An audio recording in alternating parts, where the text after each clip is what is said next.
Thanks for calling Shrimp Envy, where our shrimp are so good they'll make you blush. How can I add a bit of spice to your tank today?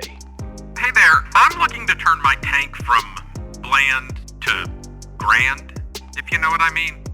I've heard you guys are the masters of shrimp seduction. Ah, someone looking for a bit of aquatic romance. You've called the right place. Our shrimp aren't just any shrimp. They're the Casanovas of the aquarium scene. Sounds titillating. But will your Complete Envy shrimp food keep the passion alive? Oh, it's the equivalent of shrimp aphrodisiacs. Packed with all natural, organic ingredients, it's like a candlelit dinner for your shrimp every single day and night. Maybe I should set the mood with some Marvin Gaye while I'm at it. Absolutely create an atmosphere of romance. And if things get too steamy in the tank, our no-fuss return policy will cool things down, no questions asked. We like our shrimp happy and our customers happier. Well, I'm sold. Time to add a little sizzle to my tank. Thanks, Shrimp Envy. Anytime, visit Shrimp Envy to start your risque aquarium adventure. And remember, when it comes to shrimp, keep things spicy. Shrimp Envy, where your tank isn't just water, it's a love potion. Dive into the fun at shrimpenvy.com and use promo code Aquarium Guys at checkout for 10% off your order.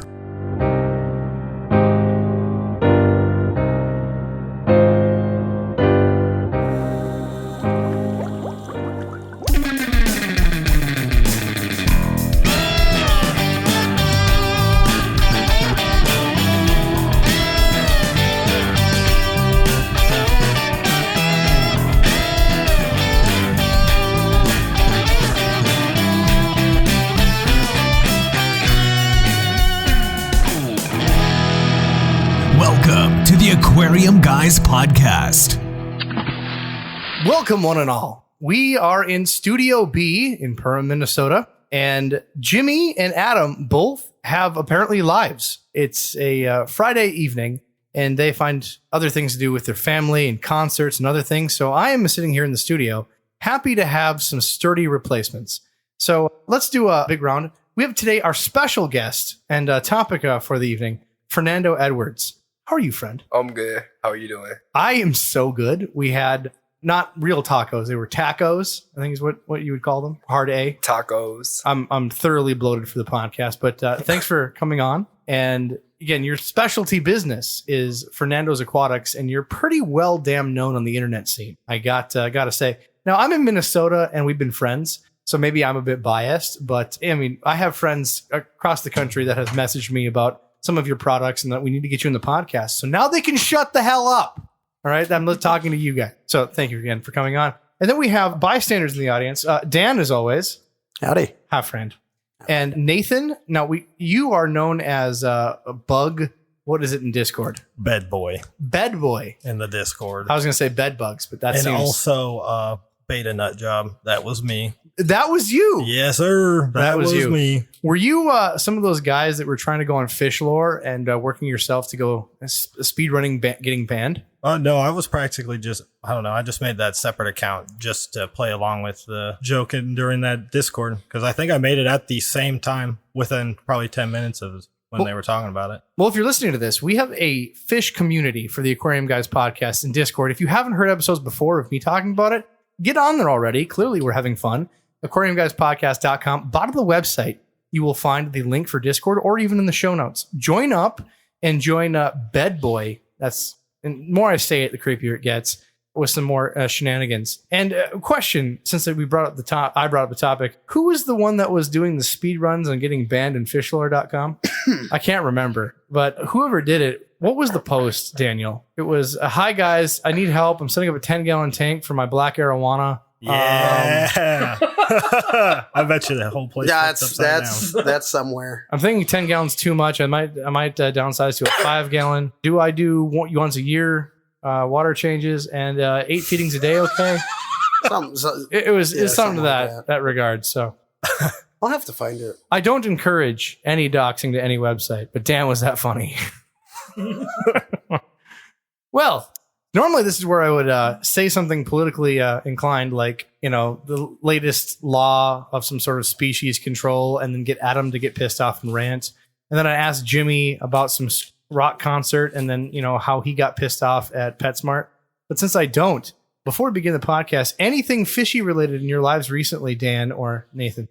Just acquired my parents' fish when they moved over. They moved from Indiana probably 3 weeks ago. Had them mixed in with my 40-gallon breeder and my 29-gallon that I have. They have a Grommy, a couple of cherry barbs, and a Cory cat, and a golden nugget pleco.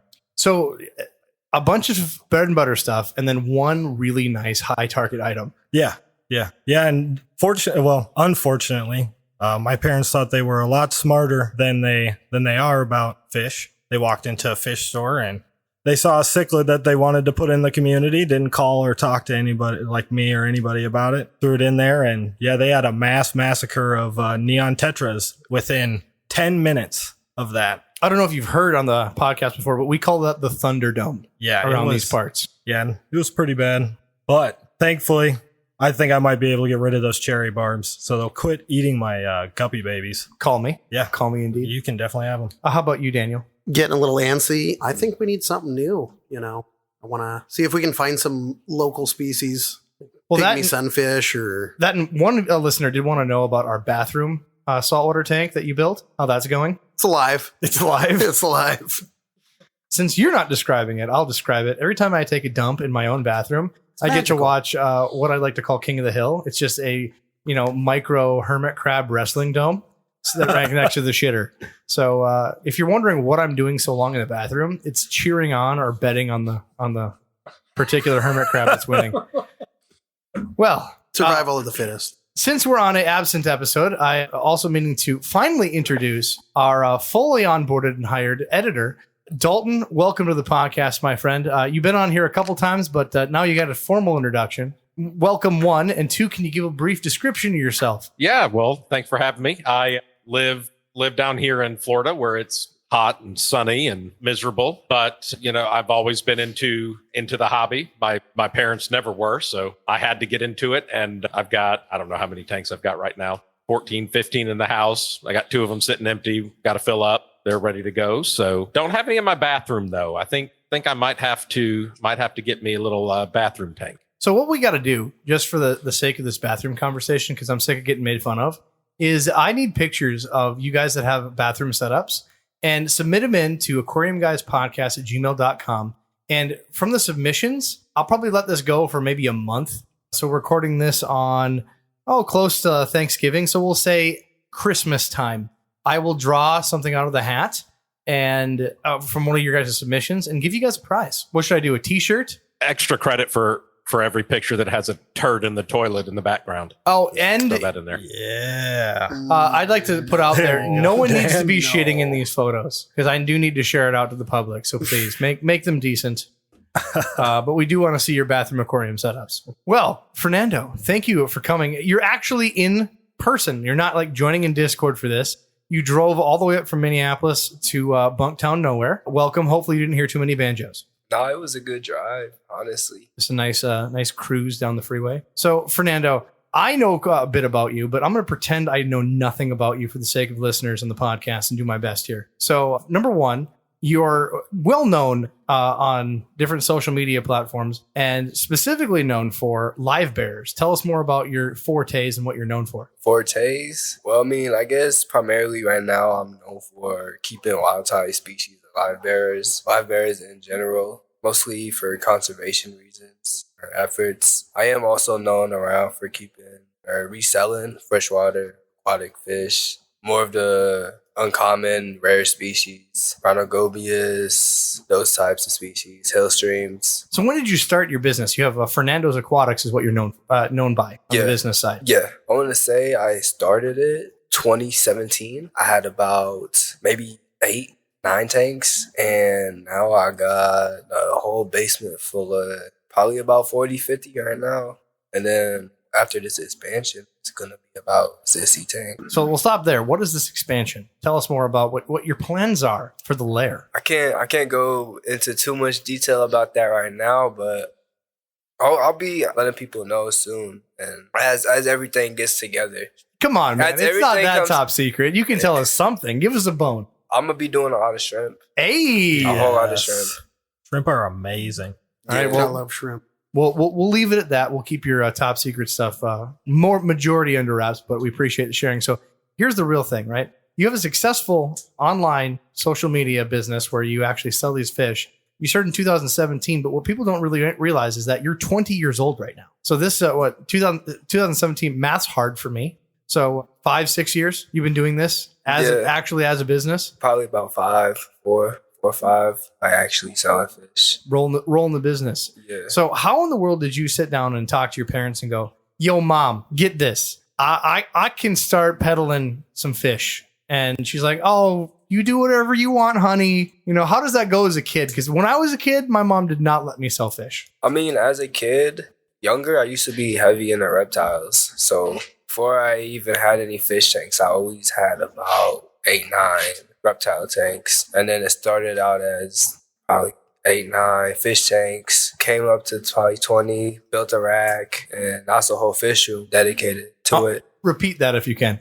Okay, no, it had started initially as a hobby, probably about 9 tanks. And then over the years, it just became an addiction. So over time, now I've been adding tanks. So your mom's let you start with reptiles. And I'm assuming that reptiles don't proliferate as much as fish. So maybe you'll sell 1 or 2 things when you're at different swaps. Is that how that began? For the reptiles, it was never really selling. It was more of keeping them. So she was already cool with animals. Then we got into fish. Yeah, I've always kept animals my whole entire life. So when did the light bulb go off that you want to become essentially your own fish store? I'm not going to become a fish store anytime. Oh, brother, you already are. You peddling fish online. You're a store, but no one can walk in. No, initially when I got into the hobby I want to say probably about around 2017. Earlier, I started working at Tame Waters up in St. Paul. Sure. And I was working there for a good minute. And that's where the passion got in. Then you started your own name.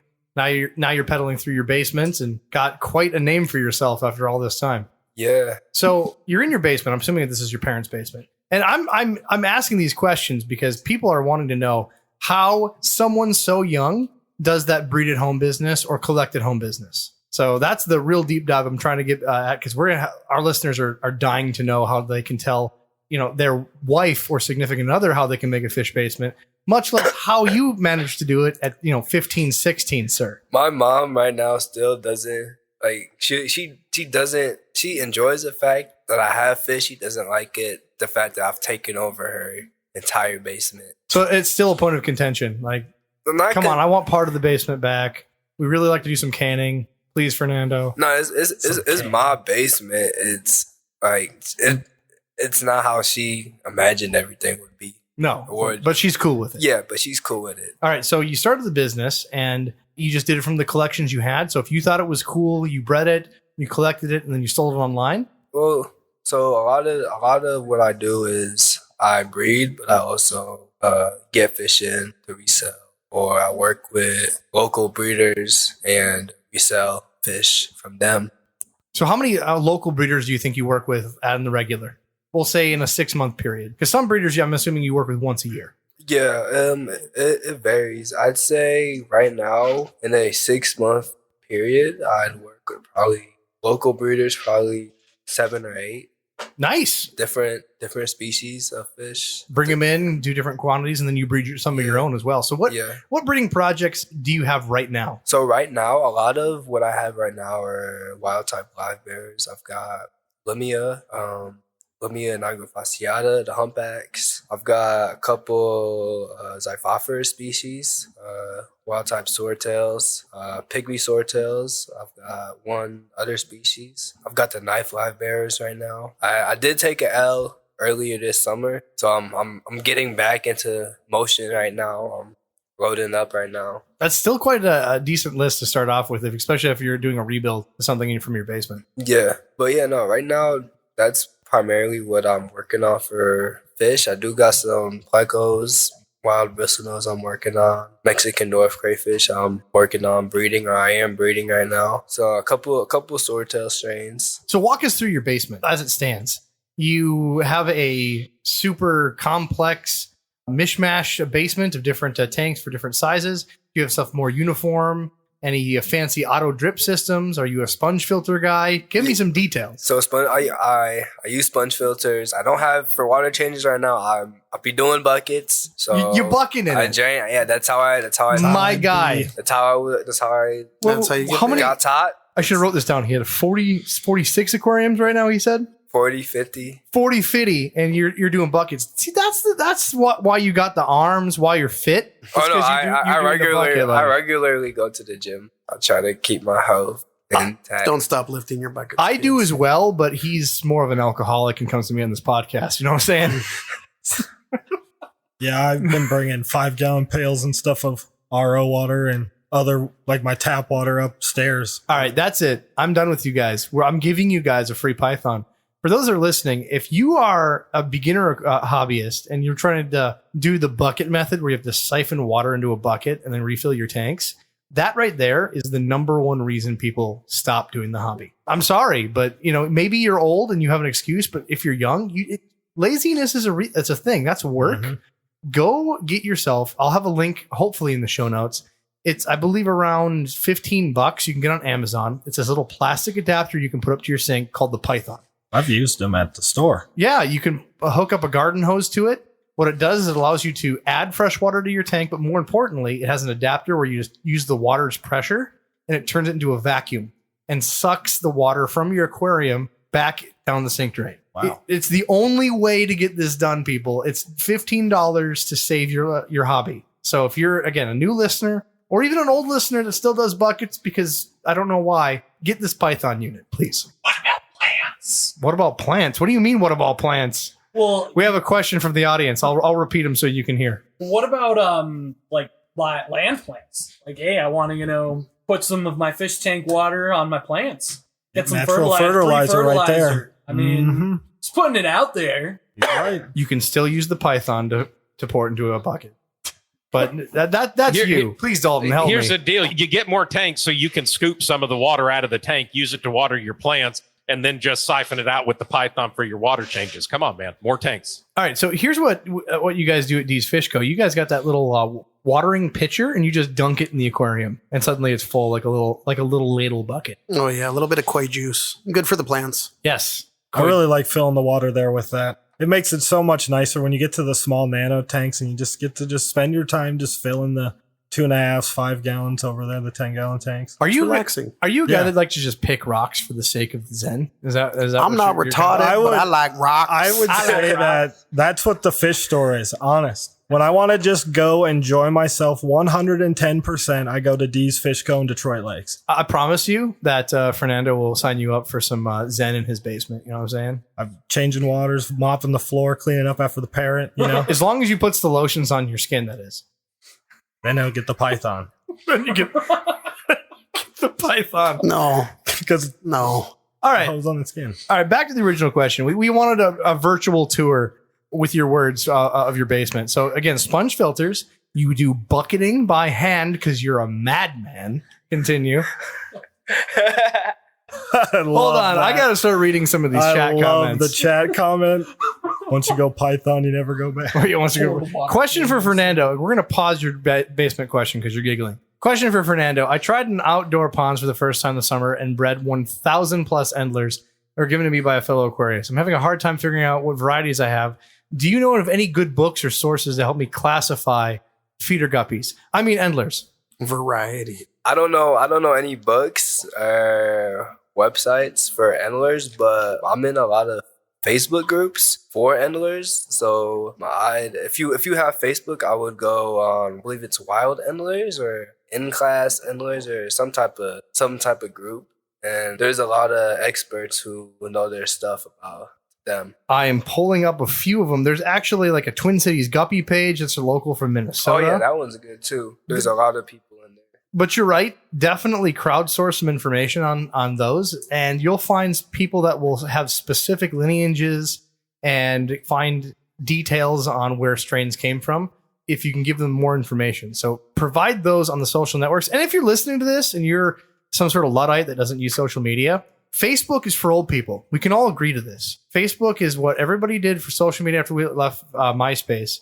But for some reason, that is the best place for fish keepers. I don't know why that even a young group of people still hang out in there, but it is the de facto place for fish. You can go to Instagram to see some really good content creators showing steps. But as far as groups, posts, and communities for special activities, there's nothing better than Facebook. And that hurts me. Facebook For does sure. have a lot of info. Does what? It does have a lot of info. For sure. So check that out and, self-plug because I'm a hoe. Check out the Aquarium Guys Facebook group. Anyways, back to the tour of this basement. You're thinking about it? So when you first walk in, there'll be about one big major rack. That first rack contains about 20 10 gallons. It's set up in sets of 3. So there's 20 10 gallons. And this is a 2x4 rack, some sort of wood? Yeah.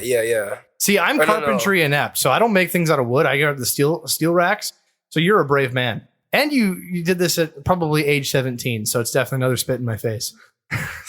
But no. Can you tell I'm jealous? Just a lot. But then on one side, I do have a couple 20s, and then I have a 40 long. I have another rack, which I recently just set up, which right now is holding about, I want to say 15 more 10-gallon tanks. Then I have a third rack down there, which has 3 10 gallons, 1 5-gallon, 2 40 gallons. None of these are plumbed together, are they? No. They're all independent? Yeah, so systems? Yeah, I have different pond pumps going to them. Jeez, what's the maintenance like on those sponge filters? Oh, man. When you say pond pumps, you mean like old school metal pond piston pumps? Like the AP? Those AP pond pumps? Yeah, the APs, the diaphragm. I have to look this up. AP pond pump. Thank you, Google, by the way. Like this? No. What's the website? I believe it's maybe Gemco or... Okay, Gemco. It's you said diaphragm air pumps. Yeah. Okay, that makes a lot more sense. So you got like a couple of them for your racks down there? I got 2 of them going on right now. Linear piston pumps for it. So 2 of them, and it covers all of your racks. Yeah.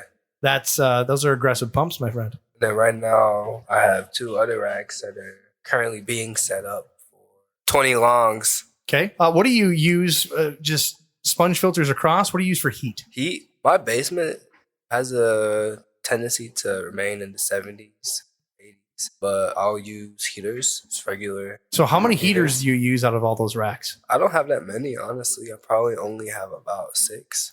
6 total heaters. Yeah. Gotcha. Just for those specific fish that like maybe a discus yeah, or for a my zebra discus, pleco? I have one. That's the only one tank I can think of at the top of my head. Fair It enough. has a heater right now. So you started getting this together. You made the brand.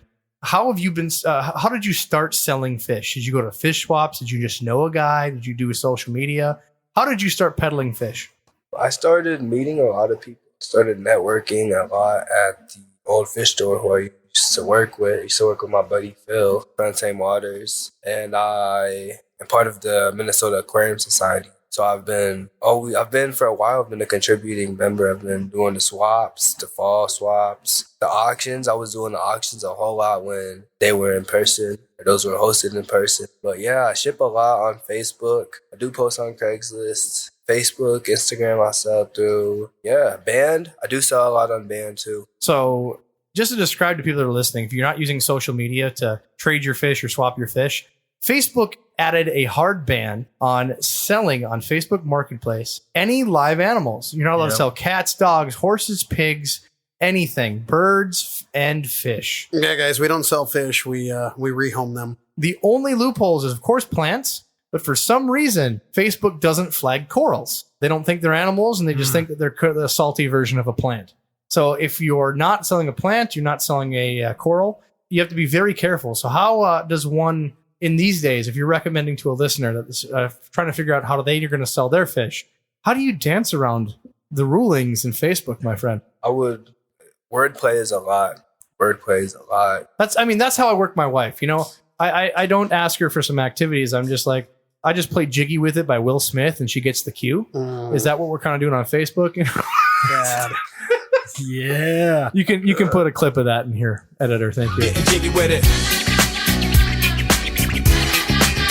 getting jiggy with it. Demonetized. No, I see that a lot throughout like the Minnesota Fish Rescue and through some of the swap and shop pages on Facebook that they do, like they'll post a picture of a fish and do PM, private message for info. I mean, pretty much like that. Is that how you do it, Fernando? Yeah. Just be like, check out this cool thing, wink, wink. Message slide into my DM, sweetie. Yep.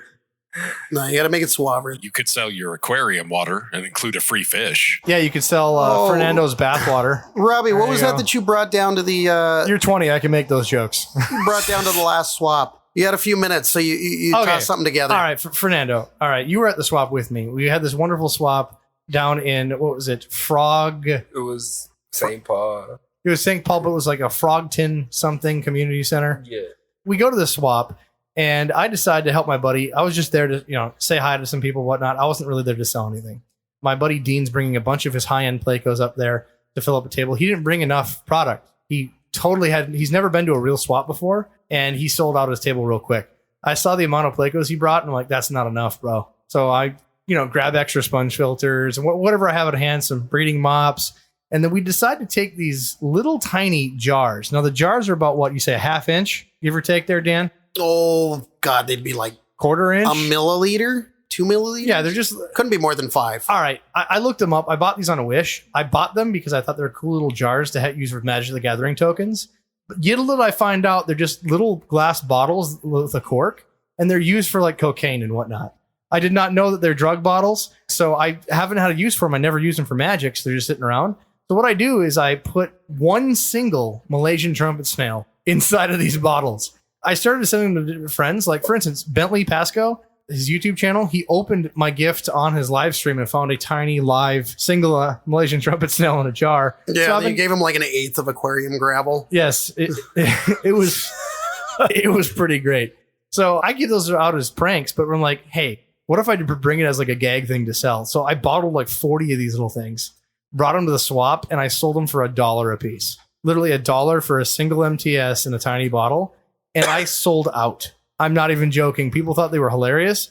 For those that are listening, Malaysian trumpet snails are one of the most prolific pest snails you can get. If you're having just a sponge filter in a planted tank, they're probably your best friend. They're going to keep your plants clean. They're going to aerate the soil. They're going to do a lot without ever touching your plants. But if you have a mechanical filter, these tiny little, up to 1 inch snails are live birth, asexual. They are super prolific, and their snail shells are real hard. So they'll get into your filter and then burn out your motor. So they're a giant pest snail. So people will see them, know that it's a joke, buy it because they want to give it to their buddy. And when kids see it, they just see a snail in a jar and lose their mind going, Mom, I want it. It's $1. So it sold really well. That was a tangent and a half, by the way. Oh my God, those things have killed so many impellers. They have. Good for them. Really sticking it to us. Taken out by snails. Yes. Good for them. So that was a lot of fun, but you said you had quite a bit of success. I saw that you brought eels to that swap. I did. I have questions. What were those eels? Tell us more about them. Those were, I believe, marbled eels or spotted eels. I think they're marbled eels. That's one of the Masticemblas, or just like a spiny eel, or I don't remember the name from the top of my head. He had them that long, guys. I know they're from South America. I still have them. Oh, South American eel. No. Well, hopefully they're not what I typed in. Yeah. Molted eel. We gave it a go. Looked up marble. And we looked up. It's a giant molted eel. This thing's like it's a different species. An anaconda. The cops are on their way. The cops are on their way.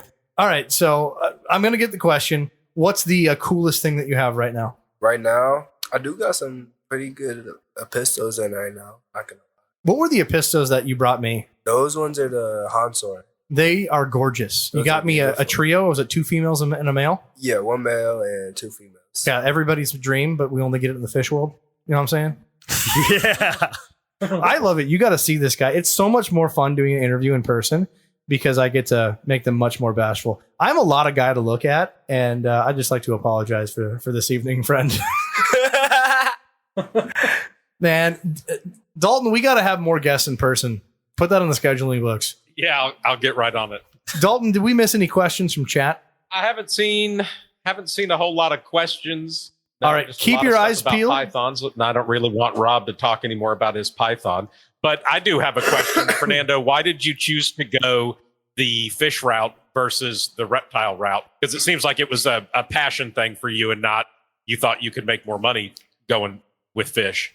I got into keeping first crayfish. I'm very interested in freshwater invertebrates right now. I've always been, and big majority of wild type live bears, mostly. No, the reason why I probably chose to remain in the fish route is because Reptiles smell bad. Let's just you guys have everything down. You got the feedings down, like the care. It's perfect. Just the smell of a reptile room. Is that what it is? It was easier to sell. It was easier to sell the fish room to your mom. Just be honest. No, working in the tame waters played a major impact in that. I am so sad. Tame Waters finally, I think it's temporary. If you're listening to this, Phil, we know it's temporary. The deal with Tame Waters in St. Paul was that he had a really asshole landlord.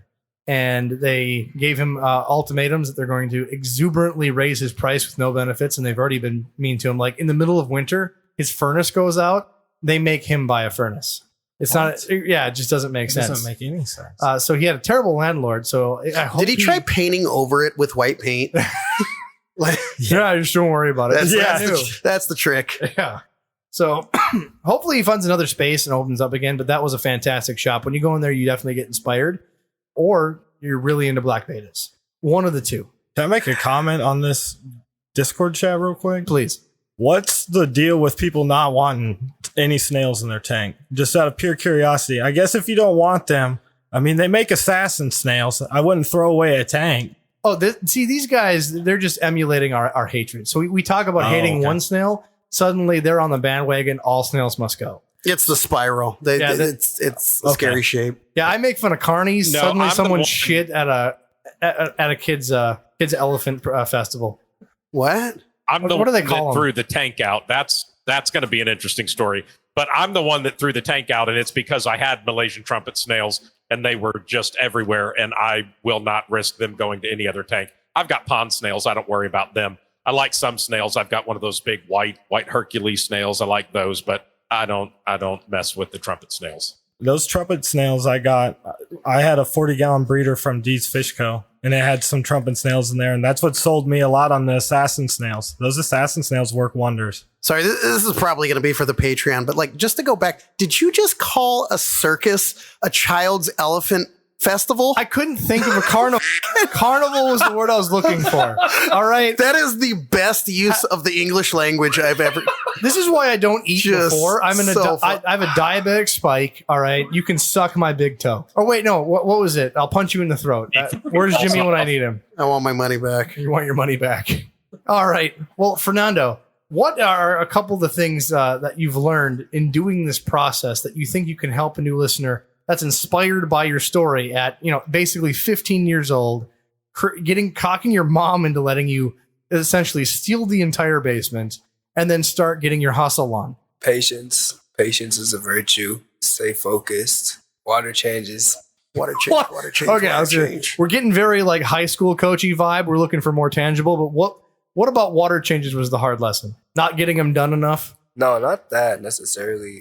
What's it called? Consistently keeping up with maintenance and water changes. And for example, like if I have some fish breeding or fish are sick, I'll do more water changes than average on a certain tank. And for me, consistently doing that even when I didn't feel like it, like pushing myself to continuously do that day by day, probably one of the big things. Would you say that burnout, especially as a 15-year-old kid, is pretty real? Burnout is real. So real. Yeah. So what do you do to combat burnout? You just, look for more people to get motivated. You go to Tamed Waters to get inspired. What's your secret, brother? I don't have any secrets. Just push through it, and it'll be better after the wave is over. Yeah. Racing pigeons. Racing pigeons, yeah. Racing pigeons. Shout out to Phil. He does have some nice pigeons. Love it. Okay. Let me ask then, Fernando, what's your favorite tank you have? Doesn't necessarily have to be a breeding setup.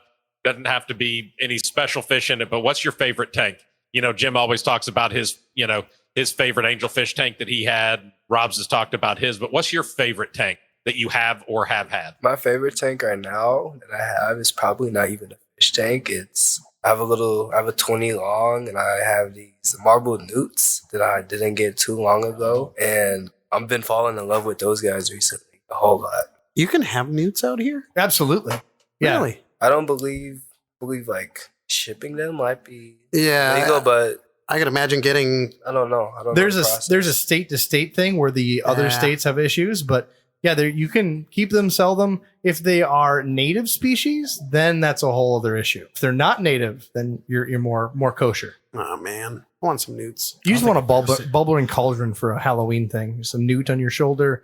You stirring a pot. That's not how any of that works. Putting a mole on your face. You put moles. All right, way ahead of you there, champ. way ahead. All right, I'm going to sign in to the Aquarium Guys email. Guys, if you got questions that you'd like to ask on the podcast, we have whole episodes dedicated to doing some of the questions. But I'd like to take the opportunity to pick this gentleman's brain of ours, since he's had such a diverse section of different fish, and more importantly, a lot of live bearer species. With some of our questions here that we've gotten in the last short period of time. Give me one moment. Dan, that's the reason why I bought that little circle tank from you guys. It's because what Pibblepunk said. He's got the ram's horns for an excuse to get a pea puffer. That's definitely the plan. I want to do the ram's horn in there and then have a pea puffer. I get that for sure. Yeah. All right, deck. Here we go. Thoughts on Wonder Shell by Mark. Hey, Aquarium Guys. Congratulations on episode 100. Love the humor, the stories, and love it when Adam gets triggered and starts ranting. It's funny as fuck. I've been binging your podcast and learning a lot. Keep them coming. I started getting the hobby 6 months ago and started with a 129-gallon tank, and then it became a 75-gallon tank, and now it's multiplied into 5 more tanks. Anywho, just wanted to get your guys' thoughts on the Weco Wonder Shell. Does it work? What does it do? I've used it a few times and don't see any difference. Is it a waste of my money? Thanks, aquarium fellers, and good luck on the podcast. By the way, which one is Adam's favorite fish in his tank right now? Anything the government can't know about. That's his favorite fish, since Adam's not here. Yes. Thank you for your question. And Fernando, Wonder Shells, have you used them before? No, I haven't. They need better marketing. Remember the old Wonder Ball? Ooh, ah, ooh, what's in the Wonder Ball? You know what I wish Wonder Shells didn't do? Is have a shitty marketing? Well, I think that kind of bundles into it a little bit, but on the packaging, it says that it improves sex vigor. Okay. I don't think they can quantify that at all. It's fucking weird. I need to pull up the Wonder Shell guy packaging who got now. paid to do those statistics. I don't know who did their marketing or their package design, but it's not based in Long Beach like the rest of the company.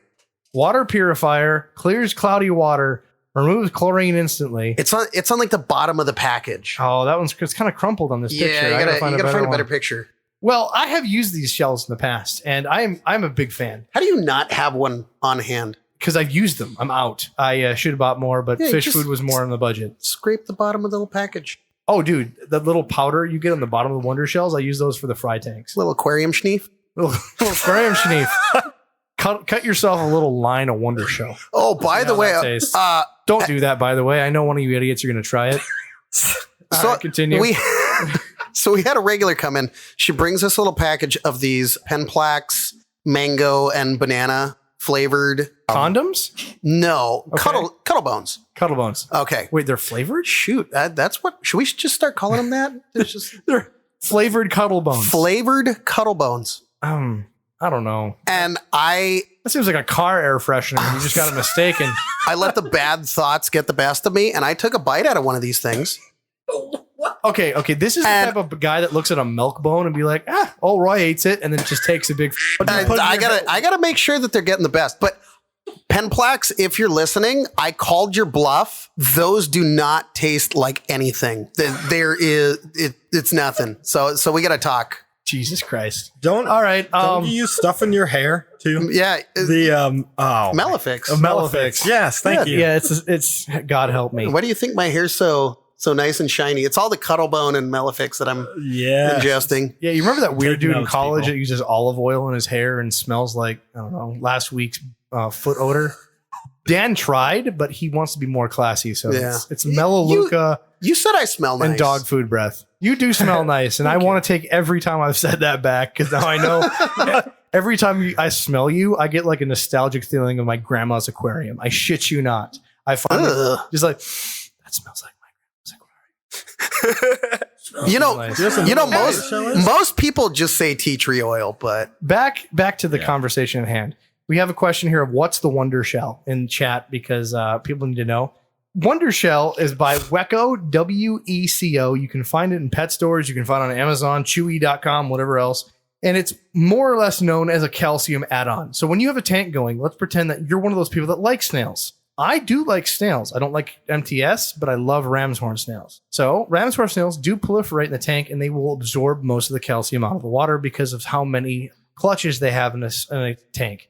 And unless you're like Fernando and flexing water changes all the time to get calcium back into your water, you probably would take most of the calcium out of the water. And calcium's a core mineral in water, especially when you're trying to breed fish. If you want to grow out fish, you need calcium in the water. So if you see that fish fry aren't growing to the rates that you normally have, calcium, people, that's what you're going to be needing. At the very least, just do water changes. That's why water changes are important. Yeah. So get calcium back in the water. And the two best ways of getting it done, in my opinion, there's others. You can get powders, other supplements, but the two most common that I've used is getting Cuttlebone and buying Wonder Shells. I enjoy a good Wonder Shell. I don't believe particularly it's a good use of what says on the package of some sort of water clarifier and all that. I use it as adding minerals back to the water. And if it does clarify the water, so be it. I don't care. I'm buying it for the calcium supplement. Now, according to the packaging, it's also supposed to have like the tap water conditioner, built in. But they say you can also use it as like a glass scourer. And I can pee in the water to recycle too. The Sex Vigor, apparently. They're just throwing all these things out there. I wonder what they taste like. God, no. There we go. You're a bad example on these. Thoughts on Wonder Shell? Tastes like shit. So, Fernando, give it a try, buddy. If not, we'll send you with a Wonder Shell tomorrow. I heard you. Just for you. Don't lick it. I saw that. You licked your lip, little pervert. All right, next question. We have Schmelta. That's the title of the email. Schmelta didn't email us. Trust me. Yet. That will happen. But it says, from Mason, it says, The Simpsons, season 30, episode 6. It's a Mo episode. You only need to watch the first 7 minutes. Look it up. Not ruining the joke for you. Oh, my God. Oh, no. We're going to pull it up. We're going to get banned. Simpsons. This is a review, so we're free use here, boys. Simpsons 30, episode 7. Here we go. The Simpsons. Bubba. Dude, I love this. I haven't watched this in Remember so this? long. I'm going to skip ahead, though. No. A tater tot hit the floor. Beardsley. Dear Beardsley. Jasper. Absence of mac and cheese? Where? Okay, Don't tell me this is too much. I haven't. Do you know how long 7 minutes is? Yeah. I don't have that kind of attention span. Dude, this is 2023, man. All right. You know what? We're going to do this offline. I'll have to email you back, but season 30, episode 7. I'll let you know. But our podcast does not align to have that large of attention span. Next one. Claire messaged a picture of her fish room. Hey guys, hope you're doing well. Have a big favor to ask. I'm in the middle of setting up more fish tanks in my spare bedroom over the last few months, and fish tanks have been slowly entering the house. I am now up to 15 and have a very patient, understanding wife. Only 3 tanks are running now, but I'm getting there slowly. Anyways, I have a blank wall where I would love to have autographed pictures of my favorite fish tube channels and podcasts. This, I know it sounds like a weird request, but I think it would look cool in the room. Don't know how easy it is to send stuff from the US to Scotland. If it's not possible, I totally understand. If it's something you do, please let me know the cost. Oh my God. And Can you mount a dildo on a plaque? All right, that's fair. So I'm posting a picture in Discord if you guys want to see the fish room. It's a very classy, like nice little metal setup. And I think he's got a picture of Buddha. Or is that a Hindi thing? I don't know. Definitely not. Help me out. What is that in the background he's got there? That looks like Buddha to me. Is it? Well, I'll tell you what. We've got a computer right in front of us. I'm asking Dan because he's supposed to be a hippie. Yes. He would know. Yeah, what is it? You don't know. It's the Buddha. Okay, it is Buddha. I thought Buddha was the fat dude that's on the back of toilets for white people. No? What are you guys putting on your toilets? I always wanted to Not aquariums. Not aquariums. Just go back to the live, laugh, Then love. what is Yeah. what's the little fat Asian that they put on the back of toilets then? If that isn't Buddha, It's complicated. this isn't one of those podcasts, I guess. But okay, so what we'll do for you, Claire, I will have to reach out to you. I will send you a digital picture, and then we will give you the blessing that you can print it out on your own. Because sending something from the United States to Scotland is retarded. And imagine customs opening up the package to find an aquarium dildo on that picture. So yeah, we'll get you a digital on the house. Something, you ask, we'll see what we can deliver. There we go. And if you want your own picture, she asked first. So you guys all got to wait. Next question. Alice. Hi, guys. I am a crazy houseplant lover and have over 50 plants in my small apartment and balcony. I am currently trying to learn as much as I can about aquatic setups. I would love to build a paludarium sometime in the future, maybe with a few shrimps and snails. It would be great if you guys could invite people over to the podcast to discuss. Paludariums and dirted tanks is the topic she's looking for. Do you know Tanner from Serpa Design, who builds beautiful paludarium aquariums and terrariums, etc.? Think he never did any podcast. He must be invited all the time, though, right? And Father Fish and his dirted tanks with minimal maintenance. Is he crazy or brilliant? Greetings from France. So first one, Tanner from Serpa Design is a gift from God to the aquarium hobby. I am a big fanboy of his. I have not reached out to him.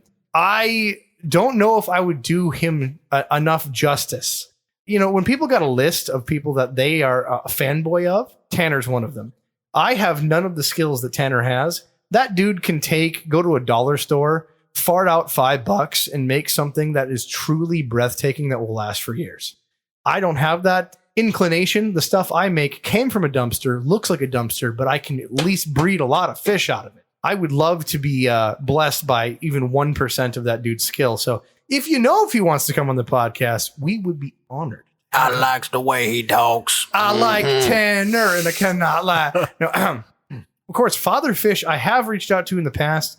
He was busy, and the problem is at the time, I only had evenings available to get the podcast done. And Father Fish is notorious for waking up real early in the day and then going to bed real early. Kind of like most old guys. Yeah. I love Father Fish, but he strikes me as the kind of guy who still thinks that the internet's made out of tubes. No, Father Fish is where it's at. He's got a lot of support making sure that the YouTube gets done, but that dude is a true wealth of knowledge. Oh, yeah. He's the guy that sits back. He knows a lot of shit and he'll just school you on why you should be having under-gravel filters and how you should be doing water changes for real. Yeah, it's a national treasure right there. Yeah, it's a beautiful thing. He's I think the foremost expert in stop f***ing with your tank. Let nature do what it's doing, and your touching can screw it up a lot.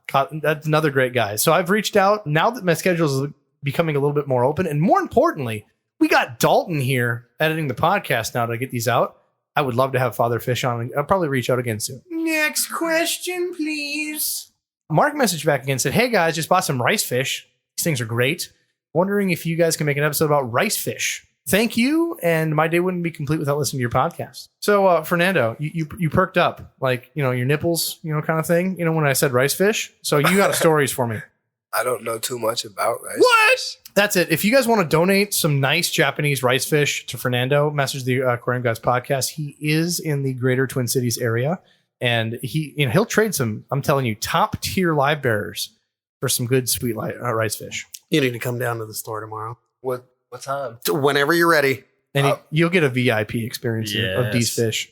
I will say I work at 8 a.m. What? You realize you're 4 hours from home, right? I know. I was planning to leave around 3. You're calling in sick tomorrow, right? I can. Shit your pants. Yeah, shit your pants. Shit your pants. What are they going to do? Hey, he's got Wonder Shells you can eat. We can shit your pants. Just shit your pants. You can't work shitted pants. Yeah, I'm 4 hours away and I shit my pants. They don't believe you. We will take pictures of your pants. Yeah. I'm gonna take the day off. Hey, my guy. All right, there we go. All right, so yes, rice fish are fantastic. I've had them as well. I had an amazing high-end, like top-tier platinum rice fish colony.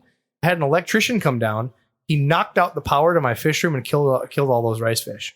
I could have strangled the guy. I did fire him. He did a terrible job. He was trying to install my Tesla charger in the garage, and I did fire him and get another company. So just poor shit work. And it had nothing to do with him killing my fish. He just did bad. And we job. found his house and put onion rings in his mailbox. True story. True story. Hello, aquarium guys and Adam. Oh my God. Rob is messaging in with this. Hello, aquarium guys and Adam. Oh, I hope That's right. Put Adam in his place. I hope he doesn't listen to this. You were talking about fish documentaries in episode 102. There was a cool one made by the UK Jack Perks, the fish twitcher. Ew.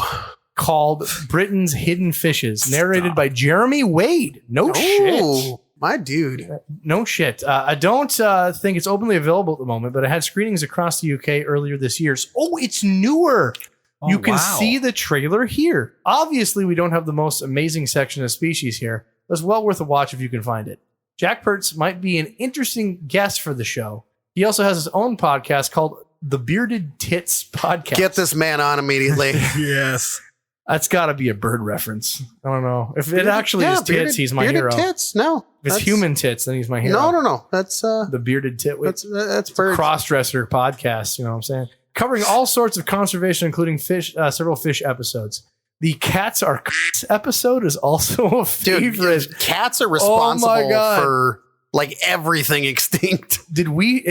Okay, if it's cats or it's got to be a bird podcast. This guy's a birder. Yeah, it's tits. By the way, ornithologists just have like this special hate in their heart when they name certain birds.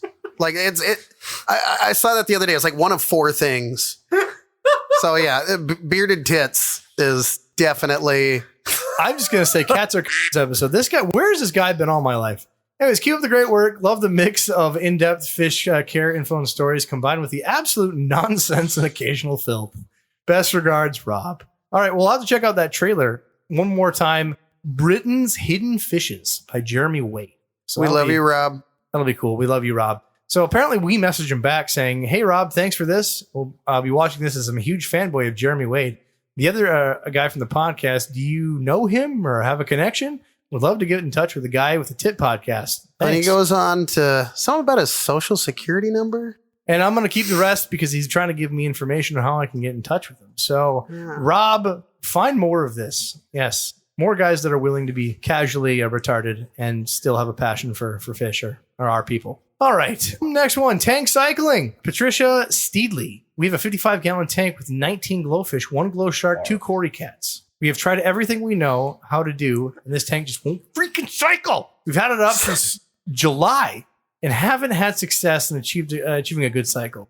I have a 20-gallon and a 10-gallon tank that are both fully cycled, so I know I'm capable. Any suggestions? We have gravel, pothos planted in it. We've tried all the C-Chem and API bacteria additives. Well, that might be your problem. We've added sponge about 2 weeks ago based on your tips. Okay, brought it with the podcast. We've added sponge 2 weeks ago based on the tips and tricks of the podcast. Brought the poop juice and night out try. So far, no dice. Please help. Well, I need to know what's more in your tank. If you haven't had a sponge filter, what is it bonding to? How much gravel's in it?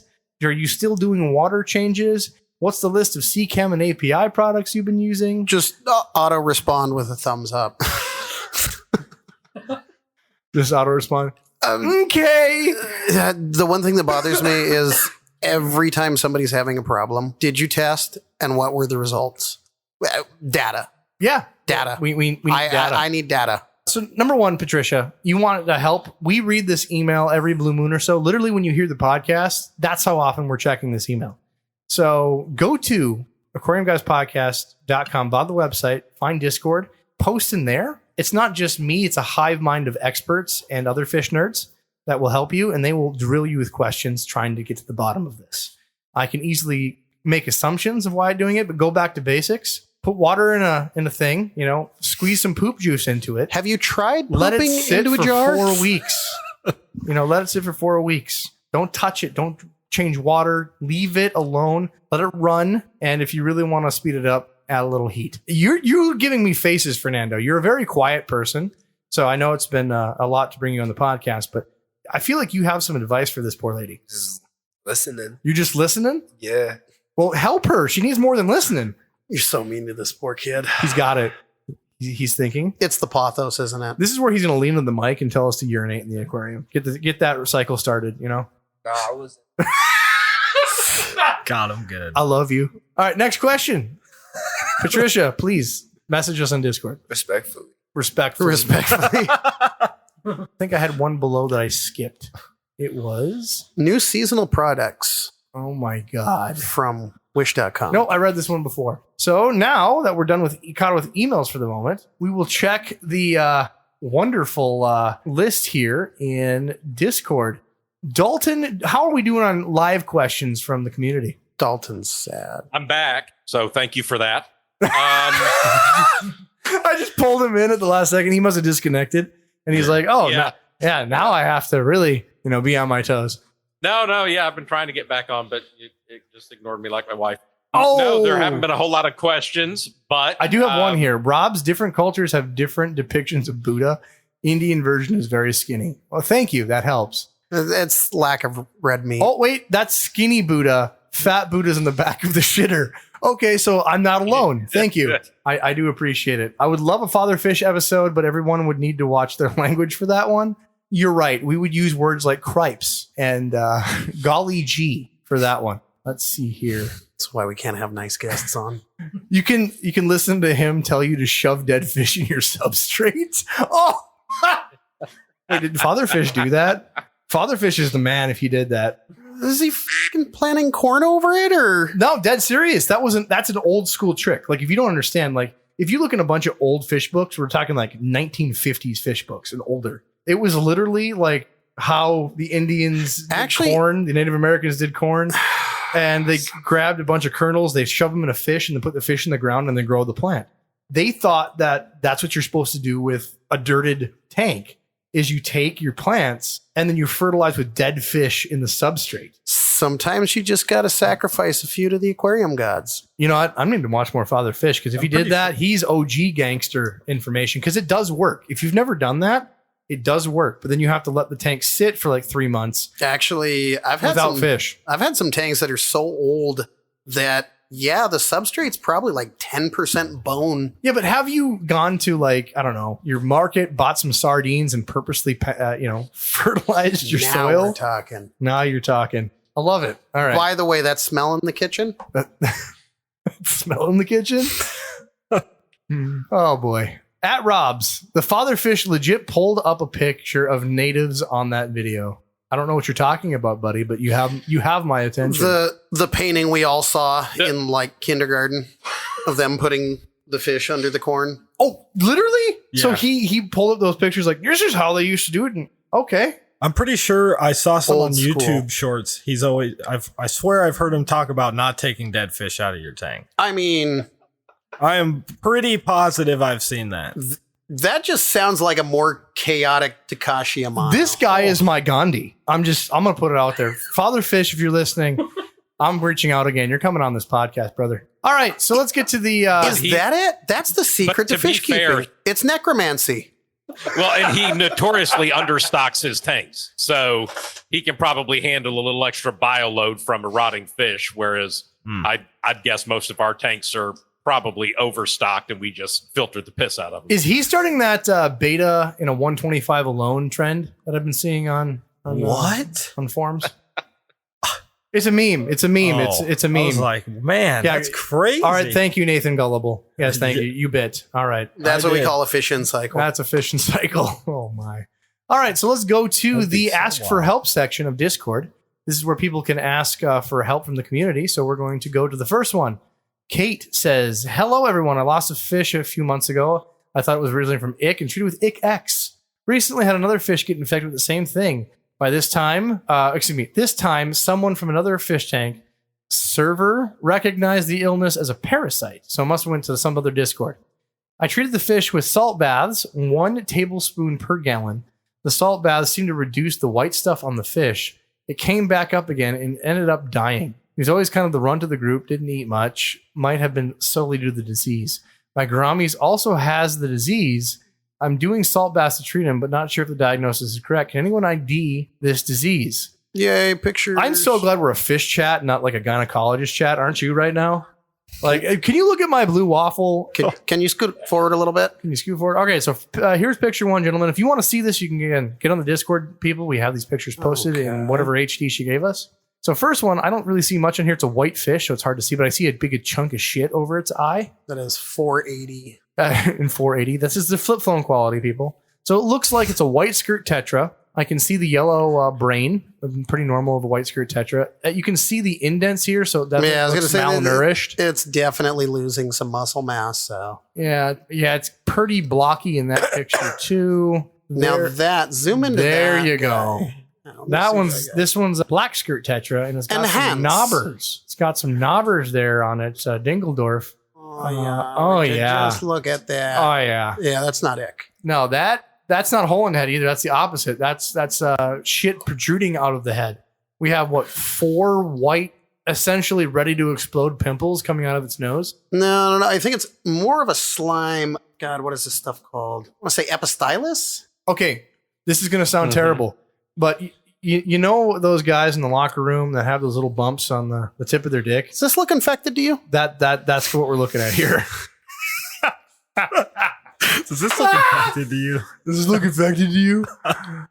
Let's see. There's a little video. How close are you to guys in the locker room, Rob? There we go. How close are you to the locker? Oh, that is a sick fish. No, blow that up. This is the same thing the other one had. Yeah, that's definitely weird. I would start by removing the Buddha from your aquarium. You didn't give it a prominent enough spot. It's the same thing the other one had. I would definitely guess that this is some sort of parasite. I don't know. I don't have an answer for you of what it is. I'd start with PraziPro. I would get in there with the PraziPro treatment for sure. And I apologize about the penis slump depiction. You know, PraziPro's that's some pretty good stuff. It's pretty broad spectrum. Doesn't really work that well for internal parasites so much. Yeah, but that one's protruding out of its head. You know, that I feel like we're going to be good on that one. Heavy dose PraziPro, give it a try. Yeah. And in case that's a free-floating parasite, add a UV sterilizer long-term. Go get one hang on the back or in line, whatever you can do. Sterilize the shit out of that tank. And don't get rid of fish or move them between tanks. Yeah, there's been some nasty stuff going around this past year. I would just pretend that's, what was it? Site 0 and don't let anybody touch it. Use gloves. You don't want that shit on there. You don't know. Next one. Hillstream being overrun by BIEJI. Anyways, being overrun by bladder snails. Steady says Hillstream tank has been a success. One problem though, snail overload, trying to maintain green rocks for the look and for the loaches. But bladder snails are out of control. I kill maybe 50 a day and smash them with credit cards against the stones and glass. The loaches love sucking down the gooey insides. They will run around this snail with the snail in their mouth, sucking down like a pacifier. Wow, this guy could write a novel. But I can't / won't eat living snails. Anything else I can do? Whoa, what type of your loaches suck ass, son. All right, get better loaches. Continue smash and smash. Issue. Should I get assassin snails? I just can't stand them, and the tank looks a lot different for up and running. This guy's got a picture. I actually like this tank very much. I do think too. That looks pretty. I know the aesthetic he's trying for. He's kind of like a riverbed where the stones are covered in that green shimmery algae. But the problem is that green shimmering algae is a problem. Some of it is not just green good algae. You can grow bacteria algae as well. And my guess is you got some of that and you're growing snails because they love that bacteria. You got too much stuff in the tank, too much light going on in the tank, and your snails are exploding. So dial back the light. You already have a good green base. Once you have dealt with what's going on in the tank, you can add light later. That algae won't go away. It will revive once you add light back again, even if it's 6 months from now, as long as you're not scrubbing the stuff off the rocks. So dial back the light and get yourself some real loaches that kill snails. Like get yourself a clown loach. Watch them disappear. That guy will mow down every single mud snail in your tank. First message says algae shows crazy light. Cut off the light for a solid 10 days. Reevaluate snail population based on food. Cut light, cut food. Damn, I was hoping to keep that high algae rock look. I'll give it a shot and smash whatever I can see in the meantime. So give that a go, brother. Yeah, if you can't find a clown loach in there, you can go to places like the Wet Spot. They'll ship you one. Dan's Fish. Maybe you can talk to Fernando. He might, know a guy. I'll get you some clown loaches. Otherwise, do you have any loaches on hand, my friend? Not right now, but I can get some. He'll hook you up. Go check him on his Facebook page. It's in the show notes. Hop in the DMs. Hop in my DMs. Next one. Are these Hydra on the snail shell? We have a picture that I'm going to have to blow up. Oh yeah, look at that, boy. All right, what's the verdict, Dan? Give me way in there. Look at all of that on the How bottom. am I looking at? Is that food? That must be food. Picture? No, That's the only picture. I mean, it's kind of blurry. I don't want to say that's It almost looks like Hydras. it could What be is a that? tinge of black beard growing on the shell, and it's just starting. But it's going in a line, so that doesn't make me look like it What either. are the? God, I'm totally drawing a blank because I've had like 50 calories today. Good old Italian breakfast. No, they're those little cnidarian organisms. They like grow on the faces of shrimp and stuff. Totally harmless. I think you can cure them with a salt dip. God, no, it's not planaria. It's just You don't gotta whisper. This is a yeah, mic. you but- just but fucking holler. This is a discussion. Shout out things, you know. Snail herpes. All right, next. Yeah, it says a little bit of snurpies. Snurpies. So Was Dan's advice to give this snail a salt dip? Just the shell. yeah, to be fair, what we can see here, it is just affecting the shell. And as much as that would be a risk, you can technically roll the edge, kind of like you would do like a margarita They're glass, totally not harmful at all, though. right in there. It's just So you've seen this before. You've seen it deal with shrimp. It's non-harmful, non-effective, but an eyesore for sure. I have not seen. I this think it looks before. cool. I have not seen this before. Oh, you just want a mohawk on all your snails. No, I just want a little bit of life in there. You know what I mean? Well, sorry, brother. We're inconclusive on what it is. If you want to risk the biscuit, you can take just the shell. Be very careful of the snail. You can rub it against the shell and then rinse it off afterwards to make it sure that's completely devoid of salt. And as long as that salt didn't get through the shell, you should be fine. That is a safe way of at least trying to clean off the edge of this shell. If any salt gets on the snails whatsoever, it does burn the snail. Nah, man, that's Hell's Moving Castle right there. All right, we should wrap this up with one or two more. So next one, MTS murder for science. Pax says I have 55 pretty well overrun with blonde MTS. He showed me pictures of these things. These were actually really cool for evil, pest snails. These things were actually kind of designerish dope. Anyways, tank crashed. Everything died. It was ugly. So I let all the snails sit in the substrate while the water evaporated out. And then I left it bone dry for about another month. I went to put the substrate into a little Endler tank, and no more than 3 hours later, there were MTS everywhere. So I'm going to feed the population, get them strong, then separate them into several groups and see what it takes to purge MTS from substrate. Popsicles, freeze a batch hard. Nope. Cookies, bake a batch for $3.75 for 12 minutes. Exam day, soak them in bleach. Do you guys have any other ideas what I can do to see what I can do to kill MTS? Toaster bath, so they want to electrocute snails. Use a 9-volt battery with electrolyte solution is the best I can do. I'm like, dang, MTS electrolysis. Disclaimer, be nice to your snails. Nope, this is hilarious. The MTS electrolysis R&D will be shelved until later. One day. Beef Think Enterprises won't rest until the science has been settled. I said, I love this. You must document results in detail, and I will get you on an episode of the podcast. So, PAX, this is an official APB to the listeners that you better do this and do this right. Now, gentlemen, round table, I will go around the room. Dan, what is some cruel and unusual punishment he can do to test how to kill MTS in substrate? Do you want me to save him a bunch of time? I want you to give your honest opinion here. Freezing them solid will not work. Hold on. No. He will come back with results. Do not tell him what will and will not. Tell him what he needs to try. I think it's time to start breeding assassin snails. I was about to say that. Yeah. Yeah. All right, lame. Next, Nathan. You must have a better one. What's that stuff we clean the tanks with? The vinegar and say breeding assassin snails. What is it? That vinegar and water? Vinegar bath is what you're saying. Yeah.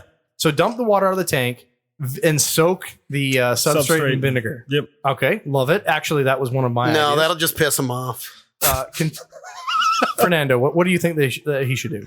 Maybe try drying them out. All right, drying them out. He tried that one. That one didn't work. Oh.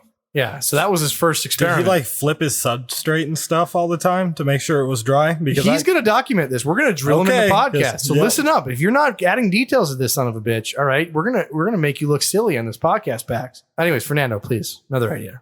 Bleach? Bleach. That I like. Why does everybody Soak in vinegar, automatically soak Take in them bleach? out, Go to put them in bleach. bleach water, perhaps. See, here's what I like. I would try to soak them in urine and Hydrogen ammonia bath. peroxide. It's not going to kill them, but just piss on them anyway. I would know. It's dead serious. Here's what I did when I was a kid. Right, there was I lived in the countryside, and I wanted to see how bad my urine was on a plant. So I found this nice big weed in my backyard. Every day, at least once a day, I'd go and piss on that all summer. It was like a ditch weed. And I kid you not, it made it for the first half of the summer. Second half, it just started withering away because it was just too ammonia ridden. I would piss on that plant every day. So what you need to do is get yourself that little tank, that 2.5 gallon tank, the 5 gallon tank, whatever you want to do, Pax. And every day, piss into that tank and just leave the urine in there. Cover it. I mean, we're not monsters here. We don't need to, let that smell out. Do it outside. But piss in that tank every day for a month, and then see if any MTS live through piss. And for bonus points, if you really want to get them with bad piss, find a diabetic friend and have him piss in it too. I'm just going to go out here and say having a sealed container of piss and snails is exactly how you alert the ATF. The one and only item you should be shipping on Schmelta Airlines. All right, Casey, one of the audience members here in the group in person. Do you have any suggestions? I was thinking bleach. They picked it. You got to give them something new. Think evil. Napalm? No. Napalm. Something accessible. Oh, hey, tannerite. Hey, what about tannerite, baby? What about salt? Just a salt, but just a salt back. Like land snails, they're weak to salt, like slugs and snails and stuff. All right. What about salt? Just put it out there. I thank you, Casey. All right, so just to reevaluate, you could be a bitch and try to breed them. That's out. You can use bleach and vinegar, and you could piss in them, and then also do a salt bake. So if that's not enough ideas, I don't know what is. If you got ideas on how you'd like to destroy MTS, please email us, message us in the Discord, aquariumguyspodcast@gmail.com. We'd love to hear your suggestions, and I promise you, Pax will be on for an episode. Gentlemen, you got any follow-ups? Fernando, you got any questions for us? No, thank you for having me on today. Thank you for coming all the way up. Nathan, Dan, Casey, you guys were a real riot today. Thank you. Try. Jeremy Wade's a f***ing legend. That would be a kick-ass assassin snail tank. For sure. They would eat like crazy in that Malaysian snail tank. That's my final. There you go. Well, guys, I'm going to do one last check before we leave the podcast for the live chat. Rob's Pibble Punk had a question that we didn't answer way back when. Please. Question: my beta eats 2 to 3 grindle worms and a few bug bite pellets daily. Could I safely cut that back to every other day? Tank's having algae problems, so I figure I need to feed less. Hell yes. Yes. And don't do it for 2 days at first and then go to every other day. Wean that tank off, do a water change. And if you need to add more to the tank for sustenance in between, make that more of a, natural biome. Add some almond leaves in there and you won't believe what critters will be encouraged for hunting for said creatures in that tank. So put some botanicals in there and go down to that every other day. Oh, here we go. Last ones I see here. Brake fluid or brake cleaner. That one is actually solid. Instead of brake cleaner, though, I would recommend carb cleaner. We don't want you to ruin the seal on your aquarium. Wait, what if you use WD-40? You displace all of the water in the snail, and the snail just unsnails. This is true. Big brain move. All right, guys, thank you. Hydrogen peroxide works as snail dip, just for the record. No, Dalton. Yes, it does. This is where we sign off. All right, until next time, squish those snails. Thank God.